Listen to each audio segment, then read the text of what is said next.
You're listening to Stories Behind the Songs with Chris Blair. For more information, check out chrisblair.com.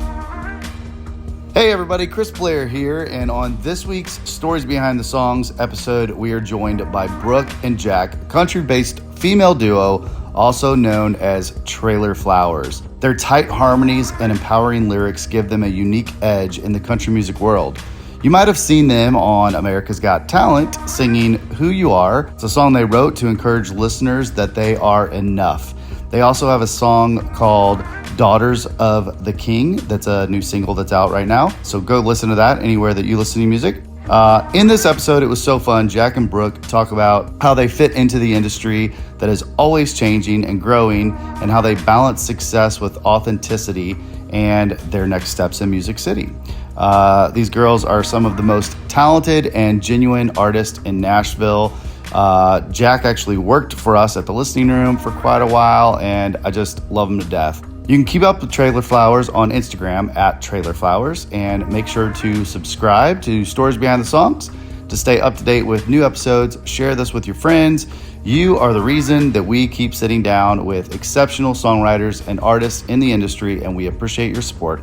Let's get to this episode. This is Trailer Flowers.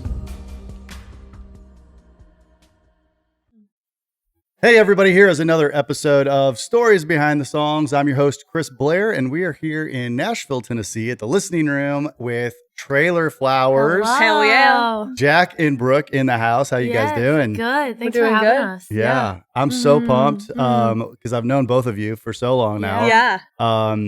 But let's pretend I don't know anything. Okay, cool. And go back to the beginning. So just walk me through. Let's kind of like let everybody know how both of you got into music in the first place. Yeah. Got to Nashville, and then let's jump into America's Got Talent and the amazing things that have been going on recently with all of that. So all the craziness. Yes. Cool. Brooke, you want to go first? Sure. Yeah. She's got a crazy story. So I'm going to give the condensed my love affair with music. So I grew up singing in church.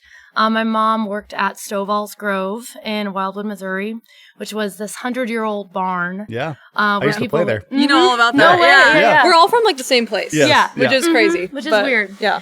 So that's where I got introduced to my country roots. But I grew up on rock and roll everything.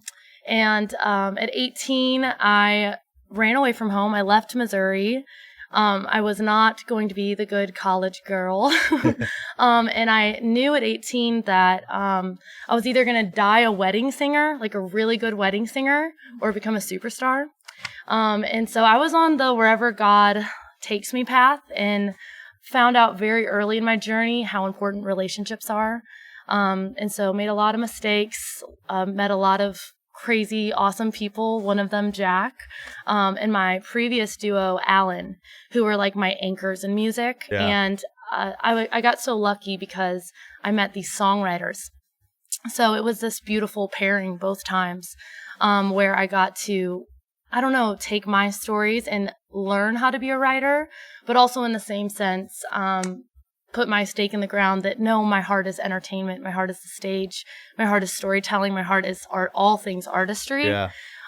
So yeah, it's been, I guess, 9 years on this like dagger energy towards music. But I've known in my belly since I was like 4 years old, 5 years old, this is what I'm going to do. So yeah. Yeah. And then I came to Nashville, very serendipitously also. Serendipitously? Crazy. Yeah. So Helen Smallbone, for King Country's parents, I actually lived and worked on their farm, and I got to hear all the incredible pep talks and lessons around their dinner table about how to make it in music. And making it in music to them really meant being undeniably good at what you are and what you do. So yeah, I was surrounded with a lot of support about just how to live a good life, and to really not hone in on like the starving artist thing. Yeah. So yeah, relationships. So I've just been trying to be the best at singing and being good to people and connecting with people. And it's worked out so far for me. And of course, the dream is even bigger. It's always bigger. Yeah. But I'm really happy with where we're at right now in the process with music. So yeah. Music. Love it. And then we'll tell that story later, but then Brooke and I randomly become roommates, and it's like crazy. Yeah. Us not knowing each other, but living and growing up like 3 miles from each other. Very Yeah. weird. But for me, you brought me to Nashville, but also, I remember I like went to college for like 1 semester, and I just like knew that it wasn't right for me. I was actually working in festivals for a really long time. I was like working for Lollapalooza and doing all this like really fun stuff that I could have totally done for the rest of my life, but I just like felt that wasn't my calling. Mm-hmm. And I remember like FaceTiming my dad one night, and he's like an immigrant, never went to college. I was like the first like person to ever like go to college, you know? So he was like excited about that. And I remember FaceTiming him and being like, this is not for me. I think I need to move to Nashville. And his response was like, what the fuck? And he was like, you're kidding, right? And I'm like, no. And he's just like, okay, like, when do you want me to come and like help you pack your shit? And I'm like, cool. I'm glad we're on the same page. So he like can like, you know, just like comforting me through that, which was awesome because it's like scary to do. Like all of us is like have packed our stuff and moved to Nashville like with no place to live, and we like don't know where to go. So that was definitely the vibe. I packed 1 suitcase and had a place to live for like a week or 2, and then was just kind of like winging it. Yeah. And got here. But I know that I think I finally discovered it when I was in Chicago, like in school. Just realized that like, oh, I am good at business, but I really want to like write songs. Like that's what has always been on my heart since I was a little kid. And yeah, I just came here and just started doing it. Got a job here. Worked here for many, many years. You had a job here before you moved to Nashville. I didn't know that until I came here. And I didn't know it either. Yeah. Like, my dad called and was like, hey, there's this girl and you have to hire her. And Yeah, I listened so to my dad. So, The yeah. best. I remember it was like very spiritual, even like pulling up here, and I was just like, whoa. It was like deja vu, like I'd already been here. So it was crazy. I met my husband here. I like met so many good friends of mine here, and like even Maris and Sarah, they live like right down the street from me now, like have always been Your day ones. literally forever. So yeah, there's no amount of thank yous that I can give to you and to this place for just like being what it is. It's like so magical. The listening room, that place that creates amazing music and amazing relationships. Yeah, no, for real. That's very That's really true. good. Yeah. Because you are also engaged to Dallas, who works here. Yeah, I know. which is crazy. So- I know. And that's a funny love story, too. That is Because so I would funny. pester him at this bar, you know, all the time. Because him, like, Jack and him were friends and married. So we were all friends together. Yeah. But I would pester that guy. And then he was our roommate for a little bit, but I got him. I figured out how to Yeah, do it. crazy. Crazy getting there, but we got there. So you guys you become friends. You're all in the same circle and all of that. Both have this amazing love for music and creating. And then COVID happens. Yeah. And you're stuck in lockdown and what to do. And so walk me through how Trailer Flowers was created. Yeah, I even like starting from kind of like the top with that, which is weird, but so after I moved here, I randomly got coffee with this girl that we both know, like from our hometown. And I was just trying to like figure out who else I knew here in town. Like, you know, you like look for everybody that like who else lives in Nashville that I can like connect with. So I like have some sort of like base. So I go to coffee with Kayla is her name. And towards the end of the conversation, she was like, we're looking for a 5th roommate in this house. Number 5. Number 5. And she's like, do you have any interest? I'm like, yeah, I don't have a place to live. I was like, I'd love to. And she's like, do you want to come see the house with me right now? It's like right down the street. So we get in the car, we drive down the street to this house, 2028 Overhill Drive.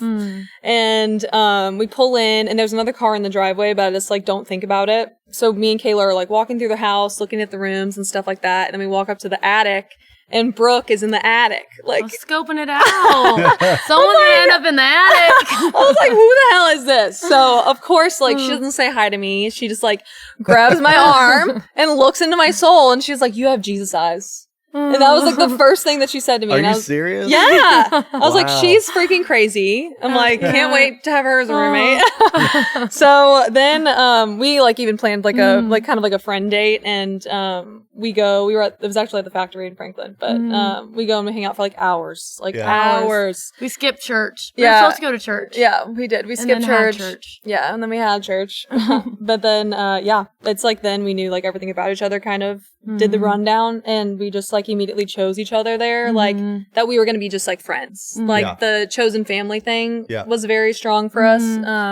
But yeah, it was a great start like that. And being fans of each other. Yeah. So, we were listening to each other's musics, and it's just this moment where like, yeah, I got you. I believe in you. And it was that sincerity where we both cried listening to each other's songs. Like, that's a real one, you know, to find people that can celebrate you instantly and doesn't have that like competitive spirit. Yeah. And so then COVID happens, and, we're now 4 years into being fans of each other. And I'm on this hiatus with music. Definitely had to work. I had a lot of life that I had to deal with. And so on this hiatus and dealing with life, that house during that time, COVID was a place I feel like for deconstruction and hurt for some people, and then a place for things to birth and to grow, and a lot of joy. And we were in this joy season during COVID. We were the 5 roommates. Jack's sister was also living with us. She came from California and she was stuck with us. It was so fun. So you have 6 young, creative-minded people. I was cooking for the whole house, bonfires, gardens. And in that space, I was like, Jack, be in a band with me. And she was like, absolutely not. Would I ever do that with you? You're crazy. You know? Because like I talk in stratosphere, and I'm crazy, Chris. And then I was also only songwriter, and like that was my MO. Her bread and butter. Like since I moved here, so I was like, there's no way that I'm gonna want to do that. Like there's absolutely not. And then I was like, you pick a word, I pick a word, just for fun. Let's just see what we can come up with. And instantly, she said trailer, and instantly I followed it with flowers. And our like 7-year-old hustler lemonade stand girls and us were like, oh, that's cool. That sounds good. And we just like instantly ran with it. I mean, it's 2 hours post conversation. We're talking about merch. We're talking about tours. The name of the record. We come up with our slogan. We make good things out of shit. The guitar's out, and it was just like, honestly, our early catalog all came from that first campfire. Yeah. It was kind of like a God spark moment. Like, I don't know how else to explain it, but it's like those songs that come in like the download. Like, that's how I feel like we got Trailer Flowers, genuinely. Oh, for sure. And it was like a psychotic 5-hour combustion session with Jesus where we were like in the kitchen around the island just like freaking out. And we're like, it's so us. Yeah. And it's I so will cool. never do this. This is not going to happen. And then What's our merch and where are we going first? exactly. No, it was a quick turnaround. And it was a quick turnaround. And then we started playing shows at the listing room and just for fun. Yeah. People were eating it up. People were eating that shit up. So we were like, oh my God. And then I really realized, I'm like, oh shit, I really have to do this now. Like, it's all or nothing. So. Yeah. And there was already this like minor professional business entrepreneur spirit. Because I mean, again, this was my lost puppy era, and I was making the best weed brownies in town. I was the neighborhood's Meemaw, and we were the selling happiest, most kind drug pans dealers in and pans of brownies that were paying for everyone's rent. So we're already excelling in that relationship, and so it's been fun watching each other. Like, you know, the Holy Spirit christens you, you change, you turn into a whole new person.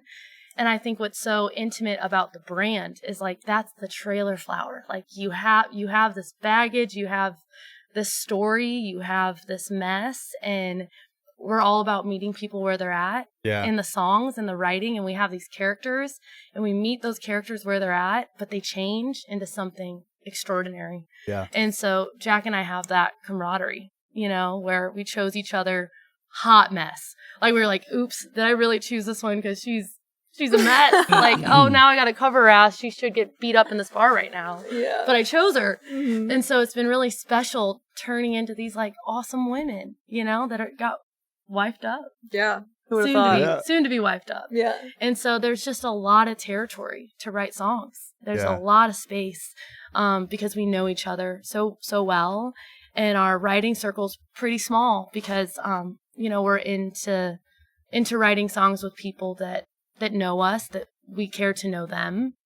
And so I would say we've not been very good at playing the game, the business game in a sense. Like, we're not very good at that part, but I feel like we excel at those intentional relationships that are going to stay with us till the end. And part of what's happened with America's Got Talent is the relationships that's come from that are like Shane Stevens. He's a writer in town, and it just feels so good when you meet like an old guy, an old soul, an old writer that has a lot of wisdom to what he does. And I feel like that's our proof that, okay, we're going to do it our way. We're going to take it slow, and we're going to find people that are going to really like speak into what we're doing. And even with writing with him, it's like a combustion. It's really easy, and we like those easy writes. But we definitely have had to fight for some songs.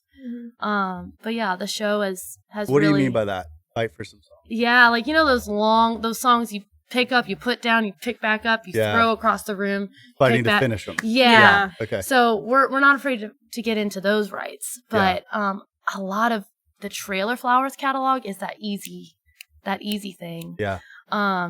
So yeah. I don't know what you would say about our writing process. Yeah. With that. I think what you were saying about how, like, we don't really play the game well, I feel like you'll understand this. I don't know if everybody else will understand it, but, like, I would say, like, in LA and Nashville, there's a game that you play. Like, it's people are trying to write with each other. They're trying to get in these, like, rooms with these certain people, and me and Brooke have never done it that way, which is funny because we're just, like, Dingus 1 and Dingus 2. Yeah. Like, we don't, we're not, like, going to Whiskey Jam every night and, like, trying to, like create a relationship that's not authentic, Right. So a lot of our MO has been like, whenever we're getting set up with rights, or even when I was getting set up with rights, like way back in the day, I'd be like, I need to get coffee with you, like before we write. And I remember May Estes was one of my people that Love May. I know, she's amazing.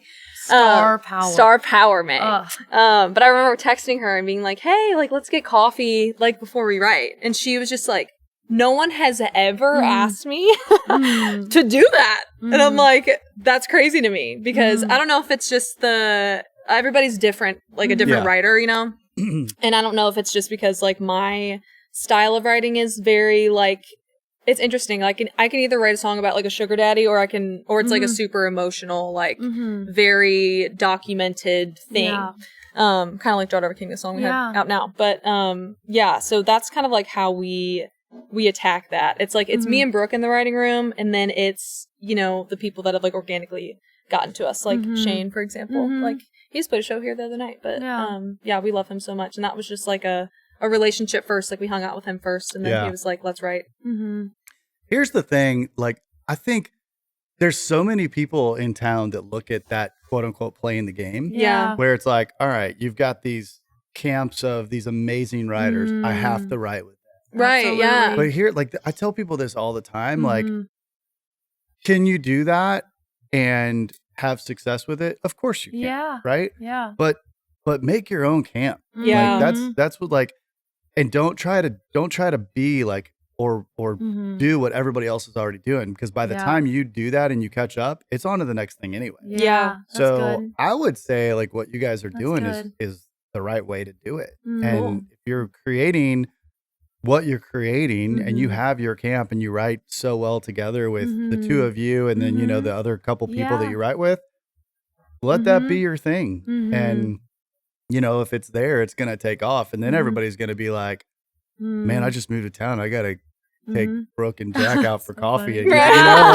They're gonna be trying to get in your camp, so it's like, Yeah. I mean, there's not a right or wrong way to do it. Exactly. It's just people that like, they look at like, oh, well, this is the only way that you can make it is if you ride the coattails of someone else who's already doing it. It's not, that's not the case. They got by doing stuff too. Yeah. Yeah. That's a great way to put it. And so Dallas, he writes often all the time. He does that muscle.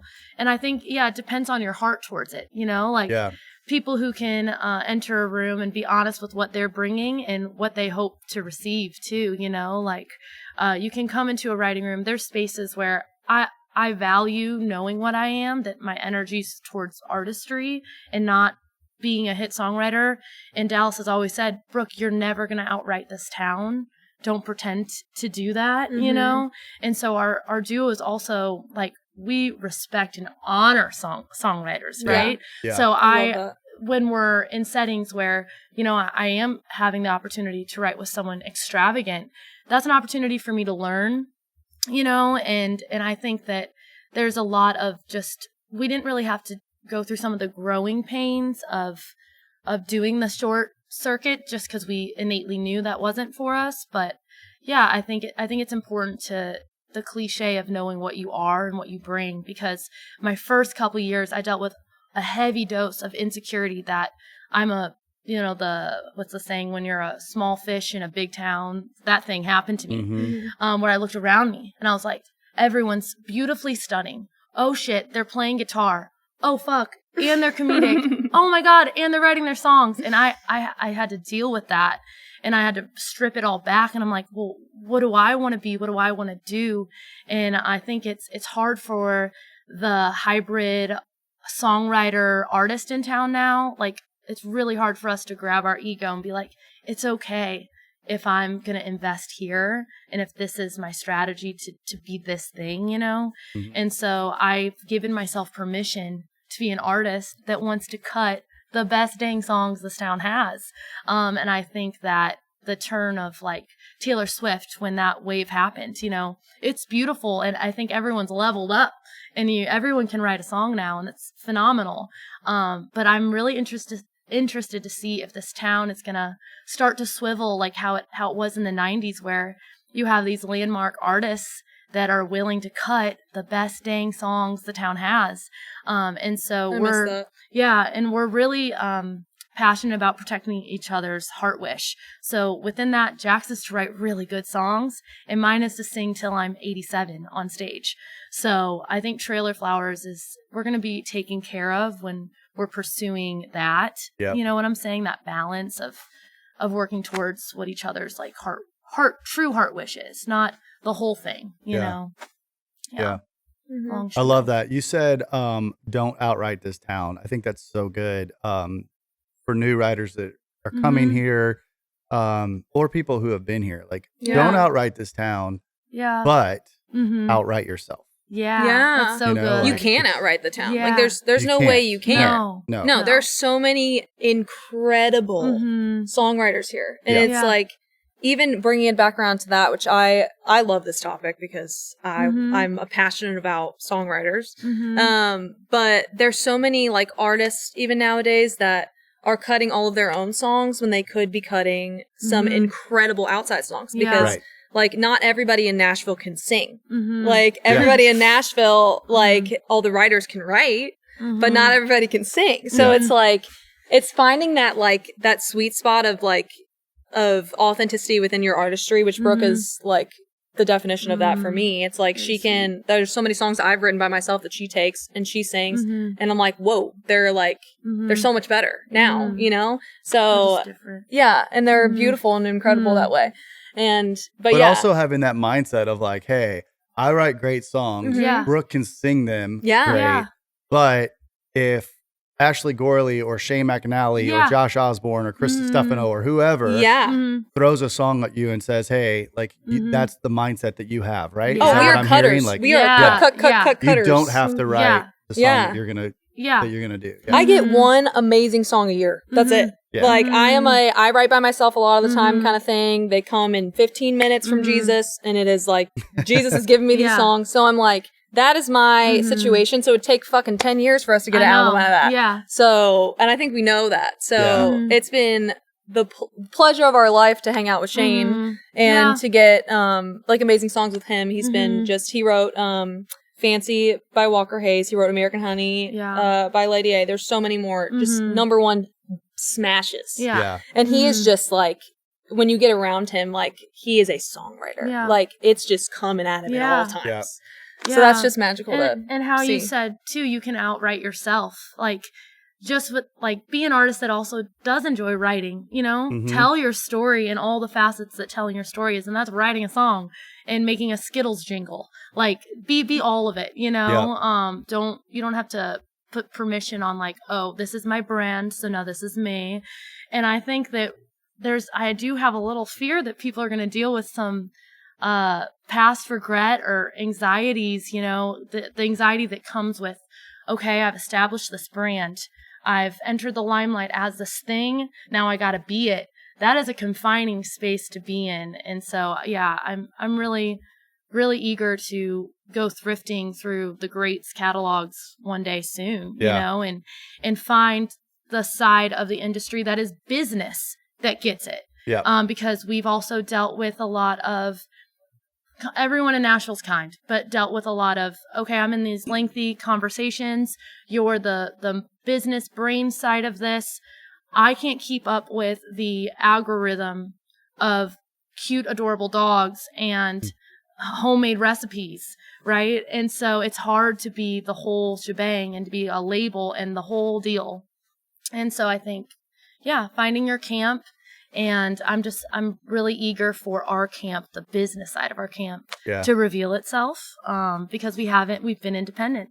You know, it's been, for me, 9 years of waiting on everybody in this town, you know, singing karaoke at Cross-Eyed Critters. Like, there isn't a soul I haven't had a good handshake with, you know, so it's going to be really interesting to see who the right fit is for Trailer Flowers. I think, you know, the big thing is just I think it's the hat I'm wearing. Keep showing up. Yeah. You just have to keep showing up every day. Yeah. And doing, you know, I mean, they call this a 10-year town for a reason. Yeah. And it's about all those relationships. I'm writing today with Justin Wilson and AJ Cross. And honestly, like, I don't want to. I don't, like, it's one of those days where it's like, I don't feel like writing. I love those guys. But, you know, I'm going to. Because you got to keep showing up and you got to go into the room and you got to push through. And you know, today may be one of those days where it's like, I've just got a lot of stuff going on and I leave tomorrow to go to Canada and I've got so much to do before then. And I just like, I don't want to go. But I'm going to pour all this out to them. We might write the next #1 hit. Right. And that's what you guys are, that's what I'm hearing that you're doing. Because you're showing up every day. You're going and doing your thing. And that business side of things will catch up with you. So you just remain true to who you are and creating amazing songs. And, you know, at some point this town will go, wait a second. Who is this? That's even kind of been our experience recently. Like, I can't remember who told us it, but it's like, we've just like pushed and pushed and pushed and pushed and pushed through. Like, we've continued just to be ourselves and do our thing and do these crazy things, like, by the grace of God, get the America's Got Talent opportunity. And then, like, within that, we got to put out our first song, who we randomly found our producer, Brandon Hood, through this, like, other person. And then we got a free music video for Daughter of a King that we haven't put out yet, but we will soon. Total God project. Yeah, just so many things that are just, like, happening for us that, like, we haven't, like, all we've needed is God's help with all of that. So it's interesting, like, somebody told us the other day, like, if you just keep doing your thing and, like, just keep pushing through and doing all these crazy things happening, then people are gonna hop on the train. Like, just because, and then you see a lot of people in Nashville too, like, they get a record deal, then they, like, calm down, you know? I'm like, that is totally not that is not the vibe. So sometimes the record deal is what ends a career. Isn't that crazy? Yeah. That's definitely not gonna be our situation because we're psychotic. But I've definitely seen it happen before and it's, like, depressing. I'm like, gosh. People get a record deal and they're like, oh my gosh, this is amazing. I'm gonna get a tour bus. I'm gonna have, like, all this management, like, you can get credit card debt, it's baby. like, what? No, you're gonna get a 12-passenger van, and your guitar player is gonna drive it, and be your tour manager, and it's like, it's or like even like a Honda Civic. It's all this. You never know. It's all this. Yeah, but it's the people that keep driving through that that end up making it to the top. So, and what's the why behind it? You know, are we trying to make money? Are we trying to leave a legacy of songs? Are we trying to make money now and change people's lives, like, what's your why? Right. And I have a very, like, Miss America why for music, just because of how I was raised, I want to change the world. So that's my why, and I want to do it now. And so I think it's important to know your why, or else you'll get hurt. We're lost within that. Because you have to sacrifice so much. So if you don't know your why, that's going to hurt really bad. So yeah, I'm excited. This episode is brought to you by Sennheiser Microphones. When we first started this podcast, we were using some older microphones, and Sennheiser came in and sponsored us and gave us some MK4s and 914s.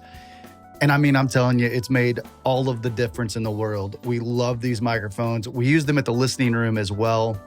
And I just can't say enough great things about them. Go check out Sennheiser.com. If you are into music in any way, their microphones are hands down the best on the planet. Go check them out, Sennheiser.com. And thank you, Sennheiser, for the support and the sponsorship. We love y'all. Well, I love this. We're kind of opening the door and letting everybody hear a little bit about who you are. Let's shift and I want to get to the experience with America's Got Talent. Yeah. We can talk all day. But also, the stories behind the songs. So you've got a new song out. Yeah. Whatever, I'll leave it up to you. Whatever song that you feel like has got just this great story of how, you came up with the idea or whatever. So let's kind of, let's move into that and share your music with everybody. Yeah. I just heard him say who you are, so I feel like we have to talk about it. That's so funny, but it happens so much. But we'll start there and then we can go to Daughter of a King if you're okay with that. Okay. So the last song that we got to sing on AGT is called Who You Are. And we wrote it with our friends Shane Stevens and Karen Rochelle, and they've both been in town forever. Have written some of the most iconic songs ever.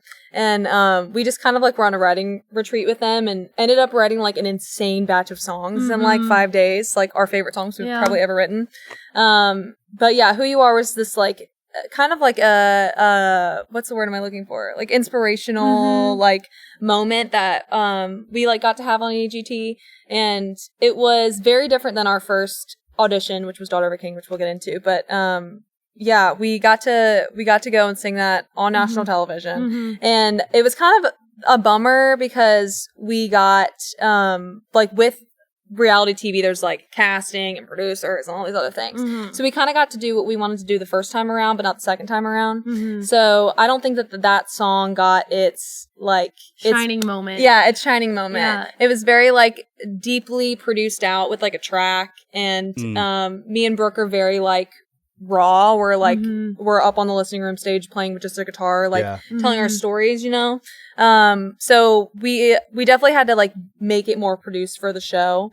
So we're definitely excited to put that song out whenever it happens. But that was a song we had to literally dig for. Yeah, it was a digger. And the lyric in that song was really close to home. My friend committed suicide right near it, and so that's a time, I think, for all songwriters where, when someone comes up to you and they're like, you have no idea what that song means to me. You wrote that song about me and my story.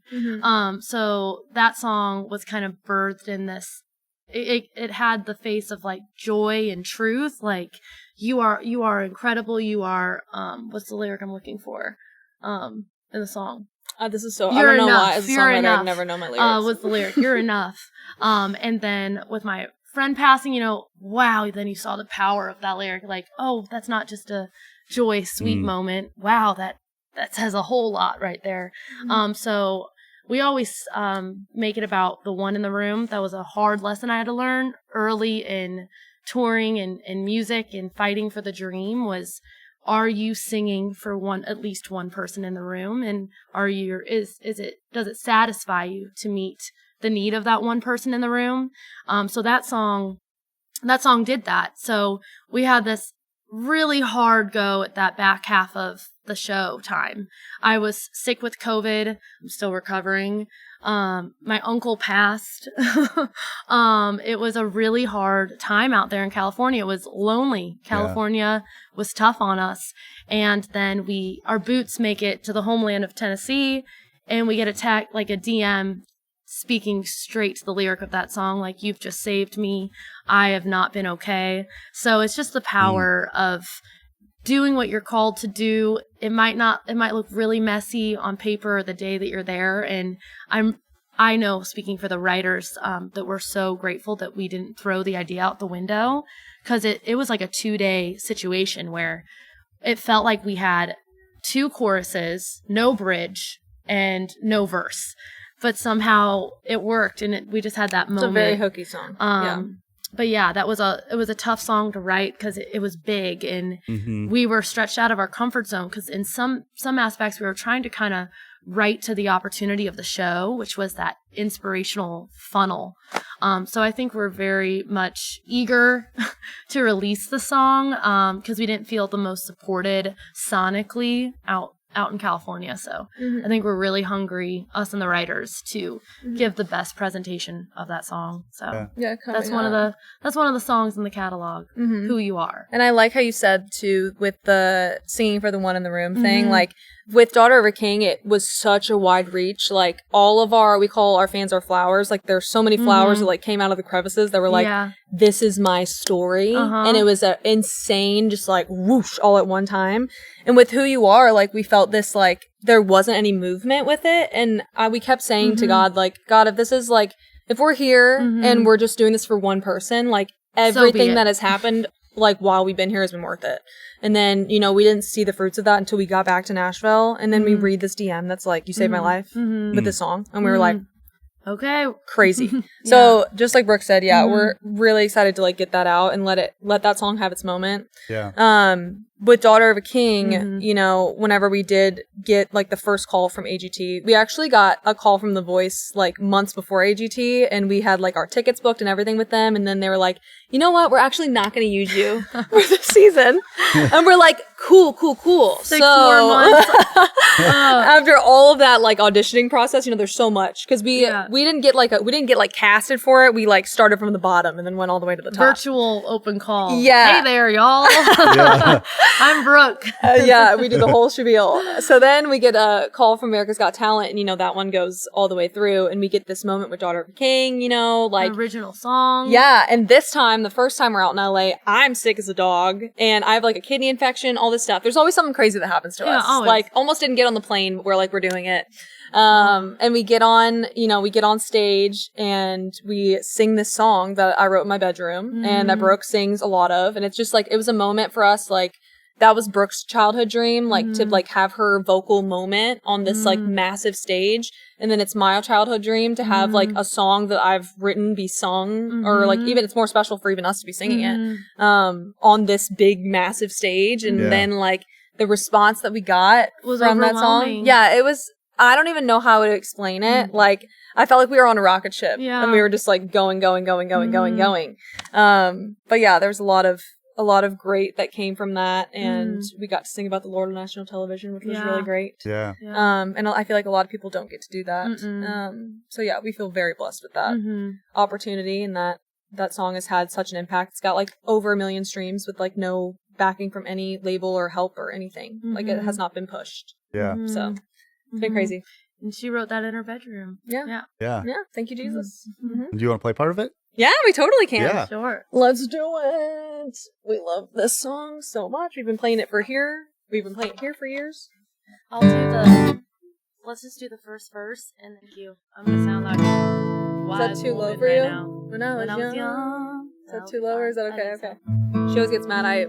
Here specifically, I will jank the key up. Everyone's always janking it. Because she's so good. She has like that higher I'm not pocket, Tweety you know? Bird, y'all. But she's like horrified, which makes me laugh. But she can really hit it.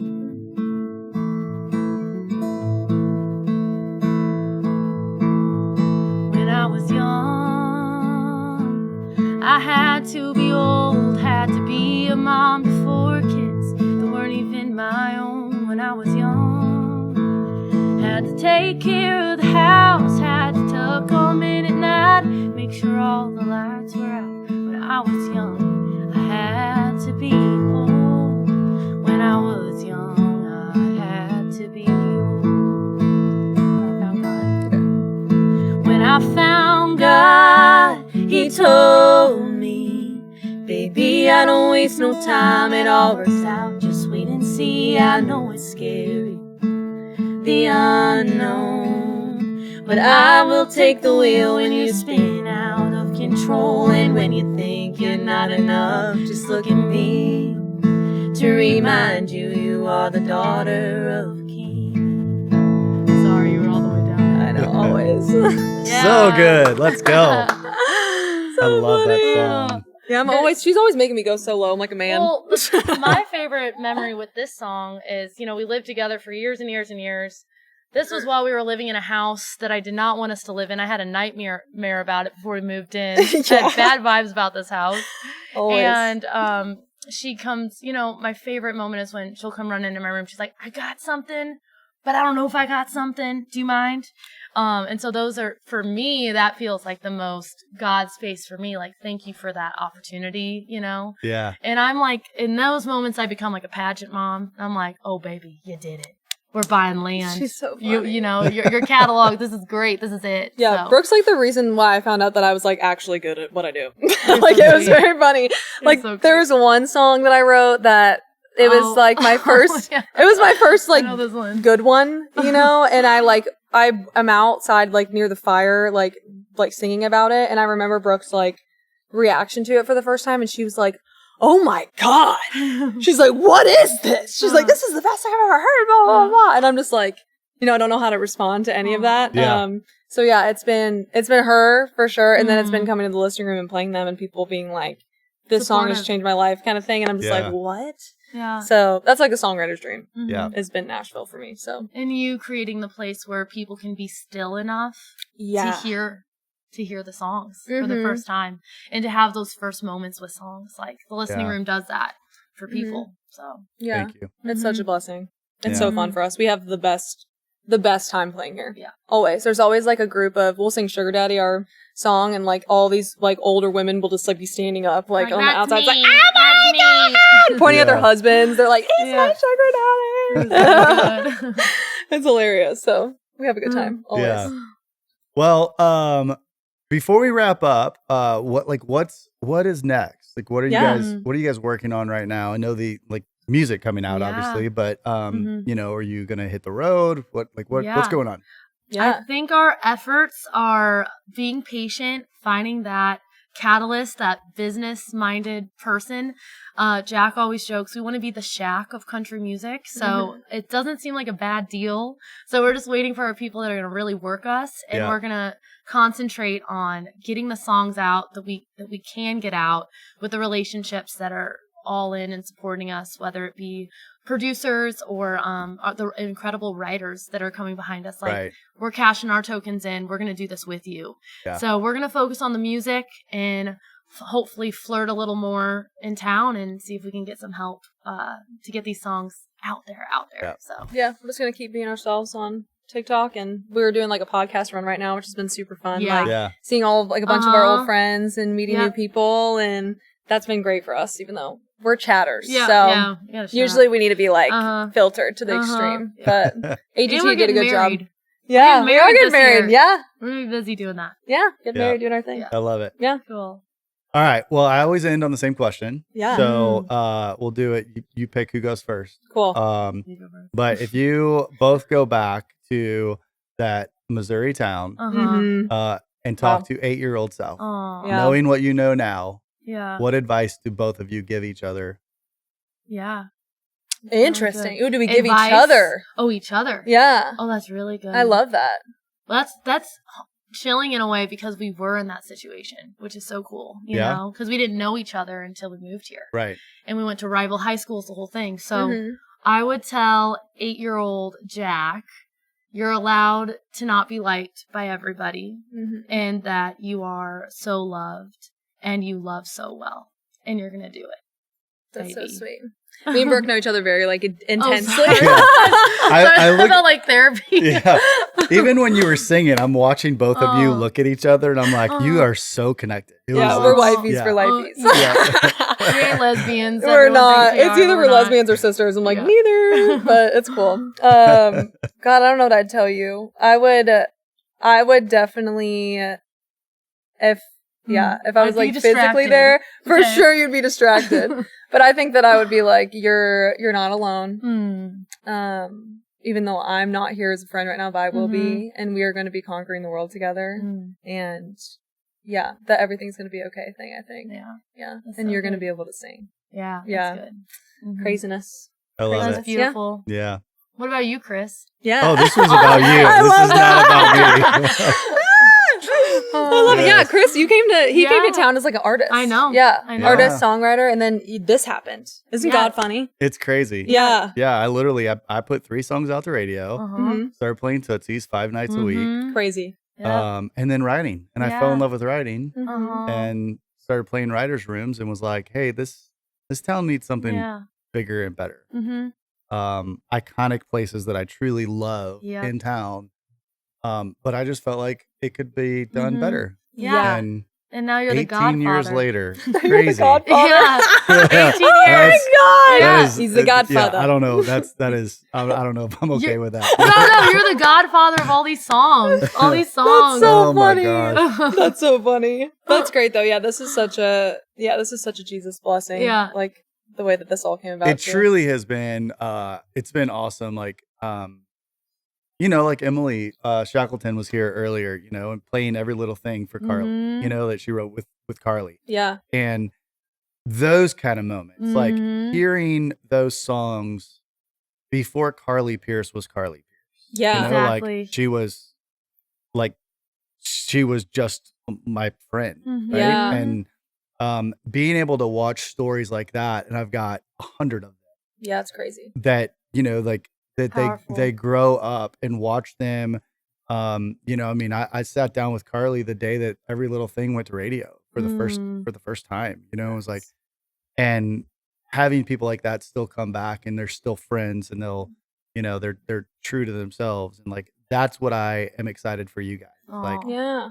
my dad called Mhm. me and said, I know this girl, I know her parents, and like whatever. Like I don't even remember all of the lines that Yeah. connected of like, there was some kind of God thing that connected them with whatever. Yeah.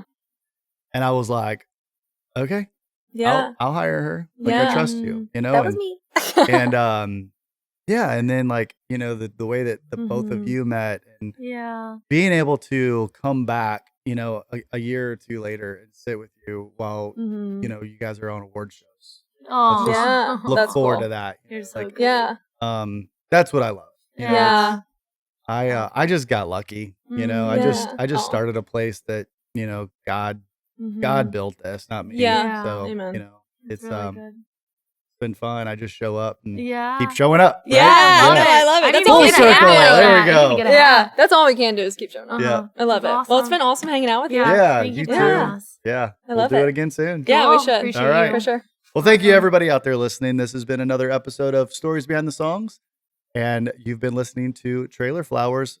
Make sure you follow us, hit that subscribe button, like all that, and check out the liner notes, and we'll put ways to connect with Trailer Flowers and follow their music and their career and all of that. And we will see you next time.